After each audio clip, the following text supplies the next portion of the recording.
morning. So today I kind of slipped off the bandwagon. I had me a couple of little samples at the grocery store of their soup, and one was like a turkey vegetarian, no, it was a turkey chili. The other was a chicken enchilada, like a little sample like this, and then there was a chicken rice. I know that's just, and then what was the other one? Oh, okay, but then I got me an 8-ounce cup of lentil curry, which had the carrots in there, lentil curry, and then I had a kombucha with a total of 6 crackers. It slowed me down, but believe it or not, I would consider this a triumph. Why? Okay, I kind of went off the bandwagon. Why is this a triumph? The reason why this is a triumph is because I didn't allow my previous bulimic thoughts to overtake me and to think like, oh my goodness, like I messed up today, I might as well mess up the rest of the day. I might as well just go, you know, to Sweet a Burrito and get this or that or whatever like that. That's what my bulimic thoughts in the past would have told me. So yeah, last night I was having bulimic dreams. Like I was having a dream that I was like going crazy at a it was like a buffet or something, and I was just like, not even a buffet, it was just like I was going crazy off a wedding cake. I don't know why it was a wedding cake, but I was just like, and I was just like, it was just intense. But the funny thing is, it's like I'm not even hungry. Like, what's going on? Like, why am I having these weird dreams? You know, it's funny. There was a time when it was like 7 or 8 years ago, when I first started to do, attempt to do the raw, and I was off of the meat and everything like that. I had like this freaking weird ass dream where it was like I was really thin, and I was like completely dehydrated, and I was like looking up at the sun with my tongue sticking out. I was like, and then there was like this intercom, like this big loud speaker, eat your meat, or something like that. It was like really, it was kind of like demonic or something like that. It was kind of weird. But anyway, so when I ate those samples or whatever, I felt it did slow me down. But the amazing thing is, does this mean I need to get off the bandwagon fully? No, because I'm almost on day 10 now. Like I said, this week anyway, I was kind of like, I would say I was like 95% raw, where it was like, this Sunday I had me a really nice salad, but there was like Thousand Island dressing on there. And then the other couple of days I went to this place where they had falafels. Now it was, vegetarian baked falafels or whatever. And I had it with my salad and everything like that, but it wasn't like 100%, but I mean, there was my salad, but then there was the falafel or whatever like that. So, that's not 100% raw. And then the other day when I had those tacos, and I hope I mentioned that, they were vegetarian tacos. They had some avocado, onions, and it was in a corn tortilla, and there was sour cream in there. So predominantly I've been raw / vegetarian, because there was like a couple of times I've had dairy. I even had some goat cheese yesterday. But it's freaking epic, man, because listen, tomorrow is going to be day 10, and day 10 is my freaking extreme massive reboot. It's like I was kind of, and I feel like it's okay, like, just give it, if you're trying to transition to raw, flirt with a little bit, like, with the stuff that you used to have, not like chips and not like soda and like other stuff like that, but like, if you happen to have a piece of cheese, like, don't feel bad about it, or hey, how's it going? Or if you happen to have like a little piece of chicken or something like that, don't feel bad. For the first 10 days, try to be like 95% raw, And then, you know, if you happen to have a little sample here and there, you know, make sure it's not anything overboard. Like, don't let it be beef or, you know, greasy fries or anything crazy like that. Don't do that. But, you know, just for the first 10 days. Then on day 10, freaking just be like a ninja, man, on the day 10. So the amazing thing is I know how to be a ninja at this. So I already know what recipes I'm gonna try, and it's like I feel like I can freaking do this, you know. So I don't know. I feel really good. Like, okay, I'm just like filled with joy, you know. Like, yes, today I had a little sample of. I mean, it was chicken enchilada soup, and it was chicken and rice, or it was like a turkey chili or whatever like that. But it's just like I feel so good because I'm overcoming my bulimic thoughts. I mean, like, I still have them, but it's like I'm not giving into it, you know, because my past self would have been like, oh, look, you know, you ate a sample, you might as well go all out. You might as well just go to, you know, get this steak right here, get this potato, and just get some soda, and then later on get some fries with some cheese, but you know, and then after I eat all that stuff, then be like, oh, you know, it feels so gross, you gotta throw it up, you know, you gotta throw it up. I didn't do that. And it's just like I'm filled with love. I'm filled with joy that I didn't do that. You know, it's like my mind is, it's like I'm still having bulimic thoughts or whatever like that, but it's like it doesn't have power over me anymore. And it's like I want to be free from bulimia for the rest of my life. So I think that the worst thing to do, and you know, the times that I've like gained weight or anything like that is when I have been bulimic. So anybody that thinks that bulimia is a weight loss plan, it's not. It's actually a gain weight plan, because you gain weight when you're doing bulimia, because like you don't get all the food out of your system anyway. So like even when I was doing the bulimia, it wasn't like a weight loss thing. It was just more of like a control thing, I guess. You know, it's like I feel gross with all this food in me, and it's just like I couldn't handle to have it in my system, and it's just like it felt therapeutic to just, you know, throw it up. So you know, and I mentioned yesterday that I'm going to go to the 12 step program, but I really wish with all my heart that I'll be able to reach out to other people that are struggling with this. I mean, I think that bulimia is worse, the worst thing you could ever do to your body. I mean, I think it's even worse than anorexia, to tell you the truth. It's a lot more harsher to your body just to constantly do that, you know. It's really freaking dangerous. I mean, it's scary, you know. And I'm gonna triumph over it completely. Like, there's no turning back. I'm not gonna do the bulimia. I don't care if I'm having a bad day and I decide even to eat a steak, even if I've been doing like, you know, raw food for like,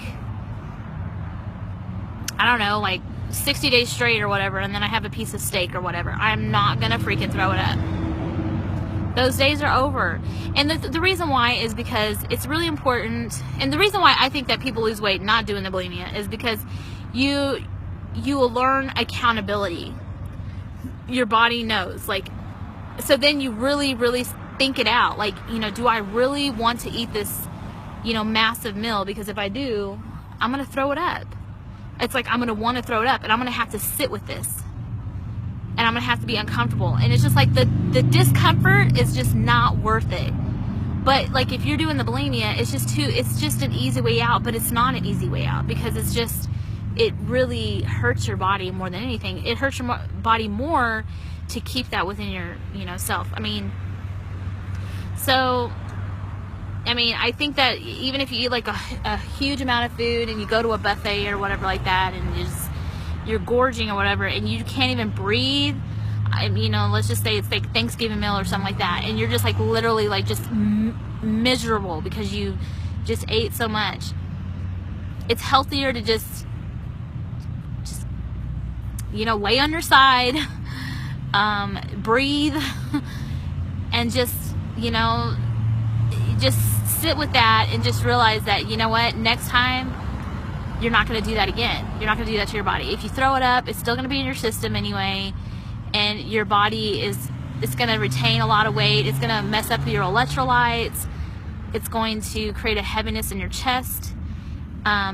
You can have a heart attack. I mean, and the scariest thing is, like, I don't even want to think about this. I mean, you can lose your whole esophagus or something, you know? And so it's just,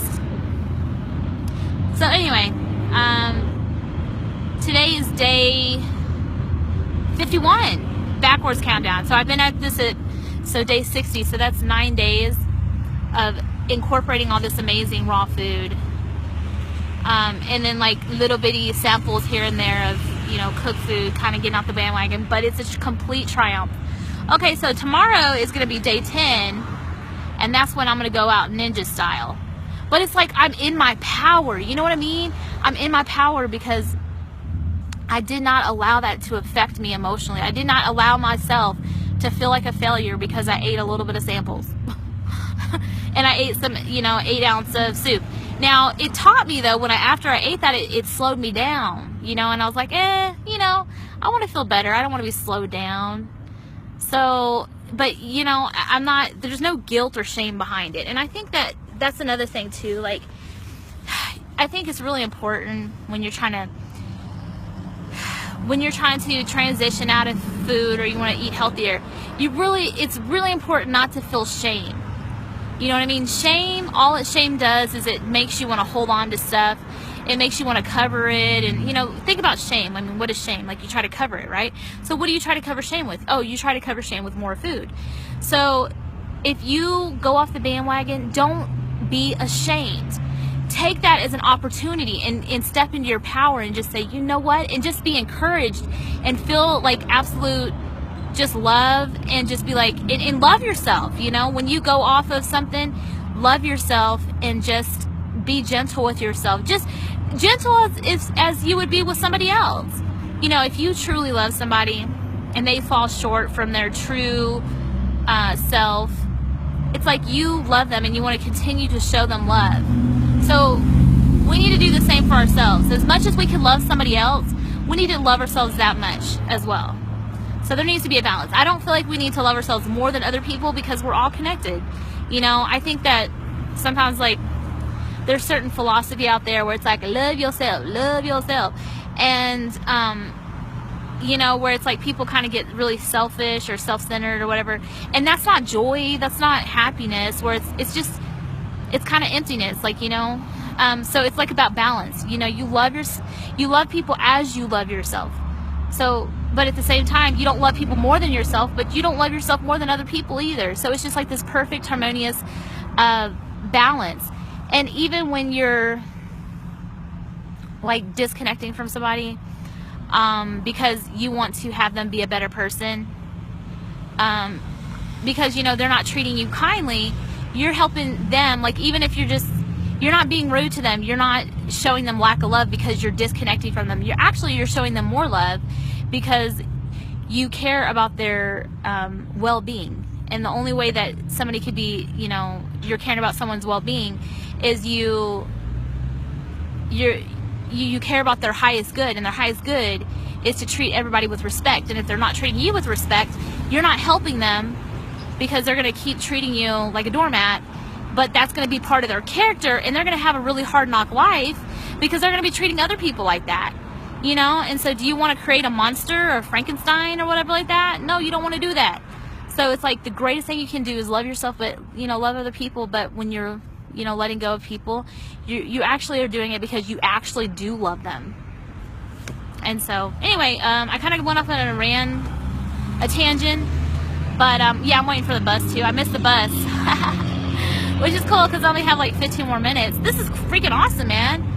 It's like, I missed the bus, but I'm just like, I'm enjoying this right now. Like, I just feel really happy to be able to share this. And so missing the bus is not always a bad thing. Okay, so anyway, oh yeah, let me tell you what I got today. So I got me some organic, an organic cucumber. I got me some zebra tomatoes, and I hear that these tomatoes are the most flavorful there goes my hiccups. the most flavorful tomatoes ever. They're organic. I got me, what else? I got me some nectarines, and I got me an organic cucumber. And I'm really starting to crave cucumber right now. And I think I need to use this for my eyes too. I think, wow, that'd be awesome. Because it really helps out with your eyes. And, oh yeah, I'm gonna tell y'all a story real quick. There was this one time that I was raw for like almost 30 days straight. I was drinking nothing but smoothies. I wasn't even eating enough, you know, fat or anything. I was just like cleansing out. Well, I had me that just all of a sudden there was like a barbecue, and I decided to get some brisket, brisket. I'm telling you, the freaking next day I had gunk all in my freaking eye. I couldn't even open my eye the next day. I was having a hard time. It was like crusty and everything, and I was like, what? Man, I wish I would have videotaped that. That would have been freaking epic if I would have just, I mean, I know that's pretty gross, but to kind of show like the difference, you know, I was just like a whole bunch of mucus. And so, yeah, that's the only thing about, like, you know, if you're 100% raw, you're going to have like episodes like that. You know, if you decide to eat like some, you know, straight up brisket or like something crazy after eating really clean, it shows. And my face was like drooping, and it's like I couldn't open my eyes. There was like crust all over it and things like that. So I think in a way, like me doing the little samples here and there, you know, pretty much I said everything I did that was kind of going off the bandwagon. I think I admitted everything that I did, but I still would say, you know, anyway, I'm repeating myself. So I hope that y'all have a wonderful day. Bye.